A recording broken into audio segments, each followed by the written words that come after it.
been a while since I made a video, but yeah, we're back on it. You know, we're back on the channel, back on doing the things.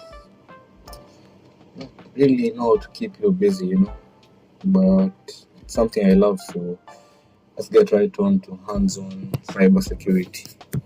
Yep. So damn, it's really been a long time. Like I've just been having school and all those things, and a lot of things have been happening really, but things happen. See, I've also switched from Parrot OS now back to using Kali Linux. I went through a whole lot of cyber problems. Like I just had to wipe the entire PC, but it is what it is. So let's just get on to today's topic. What we'll be learning today, I will be looking at it's called Metasploitable. Pretty sure most of you have heard of it. It's right here. If you don't download it, it's in SourceForge.net projects Metasploitable. That's where you can find it. And yeah, there's a lot of other projects. Maybe we'll do this one later, but that's what we'll be doing today. We'll be using Kali Linux. I've already set up the environment we'll be working on. You can see over here it says Kali. I haven't really made my users yet, but we'll make those later. So if you're into hacking, let's get to it. Let's start up the virtual machine. You need to remember my previous video showed you how to download Oracle VirtualBox. So how to set it up. It doesn't come with an ISO. Basically comes with what's it called? This file called a VMDK, which is a sort of a hard disk, I think. So you will install it and then unzip it. Once you unzip it, just in your settings, when you're clicking new, create it, give it your amount of RAM. Right now you can see I gave it how much RAM did I give it? Where is it? Around 2 GB RAM. It's a lot actually. I've given it way too much RAM, but it's not really that serious. The network settings, I've set them to a bridged adapter over here, so both of the machines can communicate with each other, which I'll just show you right here. Let's just start it and shrink this, make this bigger. Just capture it over. Control F, I think. Then perfect. It's on full screen. That's how we needed it. So let it boot up a bit. So Metasploitable is actually like a virtual machine designed to be hacked. In short, it's like the gym for hackers, and it's full of vulnerabilities you can practice on, ranging from easy ones like finding open ports, or terribly difficult ones like cross-site request forgery. Like in my opinion, I haven't really touched on those ones yet. I don't know why. I've seen how they do it. Especially something like SSRF. I saw someone do it recently, and I was like, damn. It does need a lot of thinking, though, like a whole lot of thinking. So yeah. But the reason we're doing it on virtual machines is so that we do not interfere with things that were not meant to interfere, really. So it's a good place to practice, don't want to do anything illegal. Yeah, so anyway, let's try out some fun while learning MSF. Konsole, no, Metasploitable, I mean. So default credentials, I just installed it. Don't really want to set up all this. Let's see. There we go. We got the shell. Let's clear this up. So this is how it looks like. Blank terminal. Maybe you're expecting a whole operating system. Nope, there's no operating system. It's just a blank terminal. You run your commands on it and everything else. So remember we said we see if the two devices can communicate with each other. So goodness, I think I may be stuck inside here. Oh goodness. Yeah, there we go. So we need to get the IP over here, which is 1223, right? And yeah, I was doing some hack the box recently. Very cool place. Hopefully I'll be making the videos on the boxes there, which are incredibly difficult. So we go to the 1.223, so we'll do our ping on 216.8.1.223. Speak.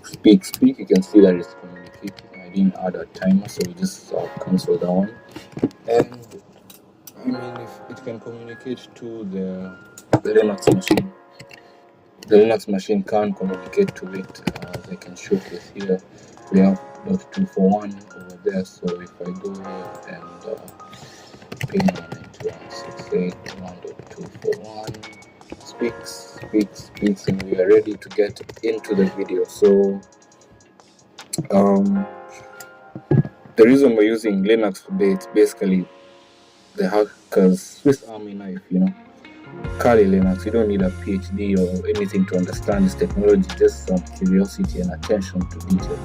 Attention to detail really matters. Like, if you don't have that, then I don't know what to say, you need it. So also, if you want, I can really make a separate guide how to set up Metasploitable. It's not even that hard, really. You could just tell me anyway. So we'll begin by scanning the target, right? And what was our target? It was 1.241. So on Linux, we have this bad boy over here called Nmap. If I do Nmap, you can see all the things Nmap can do. And this is why you're told to practice on virtual machines. Tools as powerful and as Nmap are available to you at your own risk, at your own discredit. You can go do nonsense with these things. Okay, you can get shit and shidako. So what we'll be doing today is let's start with our basic nmap map-sv 192.168.1.241, and it's running.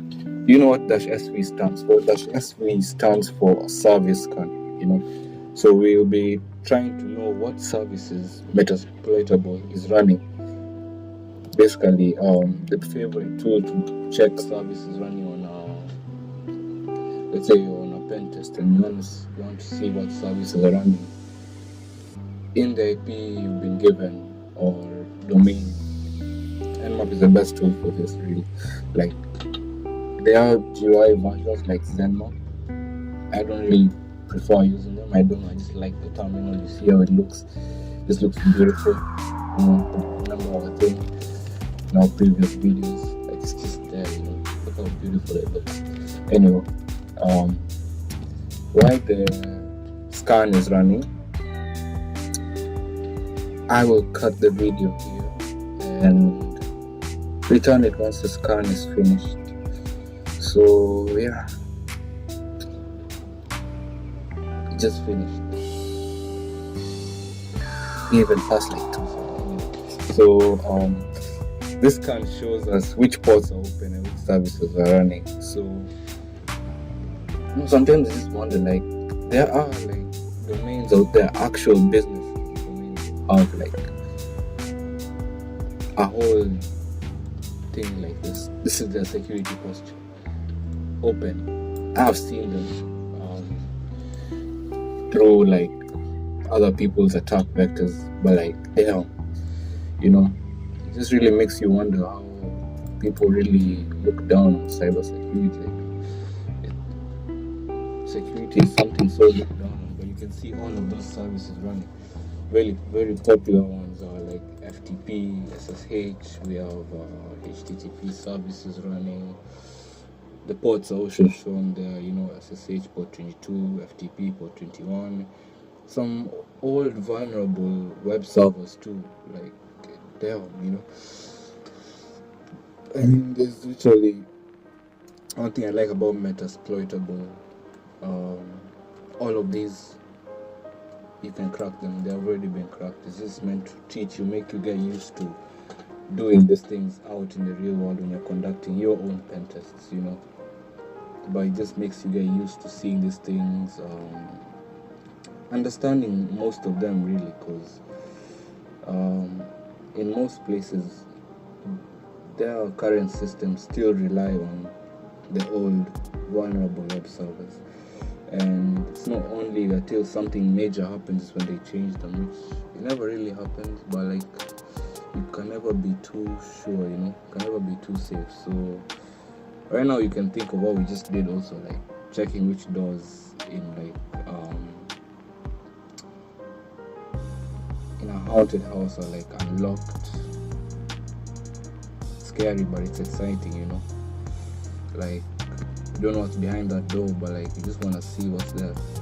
So let's focus on something simple for now, right?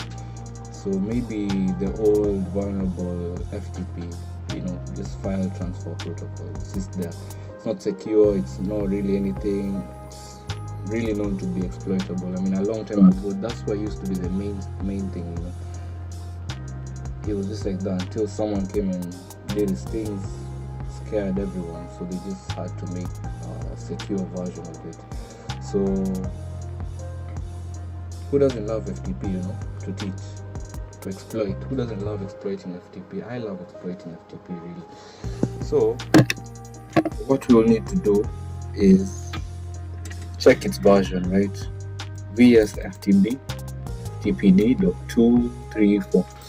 Very vulnerable. So there's another tool we'll be using here. It's called Metasploit, which you run it by Konsole. Also another basic tool used in a lot of capture the flags really. It's very fun, I can't lie. Like it's called the Metasploit Framework Konsole, and it's super powerful. Like I have cracked up the boxes with this thing, and I was shook. Sure, it took me a lot of hours, but like damn, something like nibbles. Other people see nibbles as very easy, but like, a few months back I was struggling with the nibbles like crazy.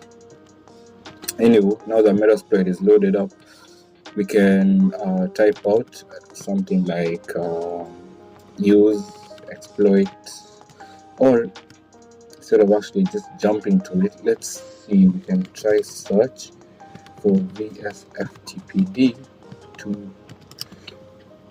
just VSFTPD. There's a backdoor on it. Wow, who would have really thought that? Just look at the date, 2011. Like, damn, 2011. It's crazy. But just type use one and it's set up. We're now using the VSFTPD host. So we need to set a remote host, right?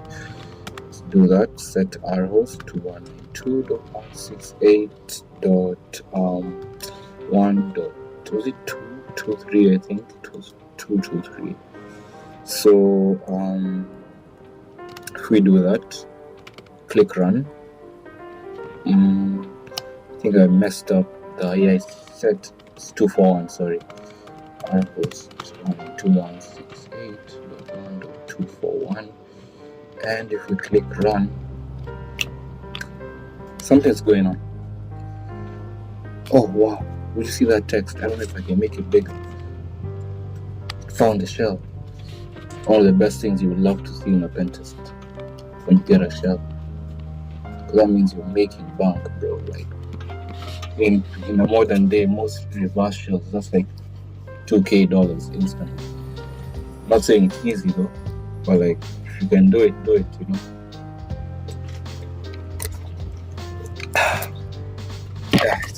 It's usually found on HackerOne, like the website where you can do serious bug bounty programs and all that. So we got a shell on the virtual machine. See, this is why Metasploitable is perfect for practice.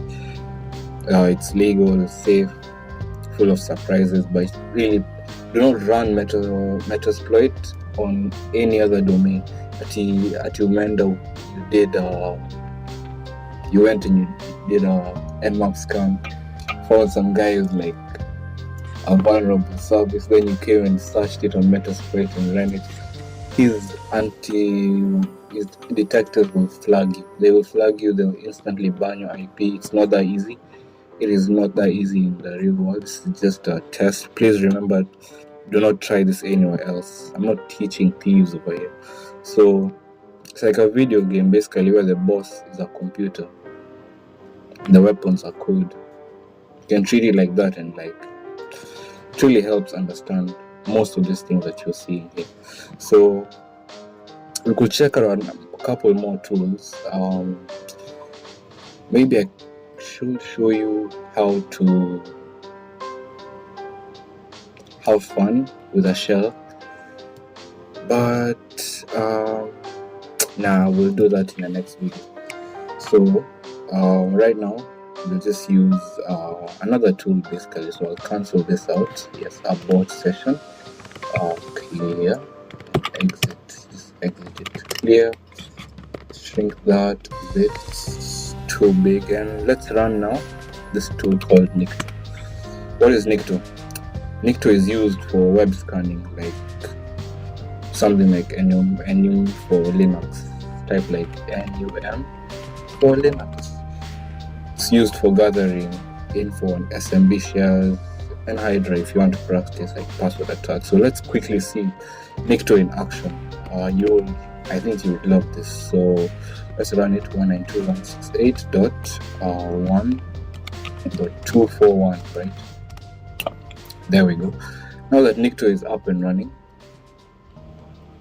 you're now thinking, it's doing what? Like, I'm just seeing code running over there. Some movie shit. Oh, I'm in. No, that's not what's going on. This is scanning the web server for vulnerabilities. Super handy when you're trying to like find out like, hey, what's weak in this thing, you know? So it's like sending out, like just sent out a spy to a castle to see like which cracks are there, which secret passages we can find, and see, let's analyze this. Let's analyze this response we got from Nikto over here. Need to make it a bit bigger. So got the target IP, the target hostname, port, and start time to end. You can basically say it found most of these vulnerabilities because sure it's Metasploitable, and it ends with one host tested. This video isn't really meant to like go as deep into these things because Nikto and Metasploit and Nmap are each like tools that require their own videos. So it wasn't really to come show you what all they do, because really they do need their own videos for each. Maybe next video I can start with Nmap and Metasploit to seriously see the strength that this tool can really do.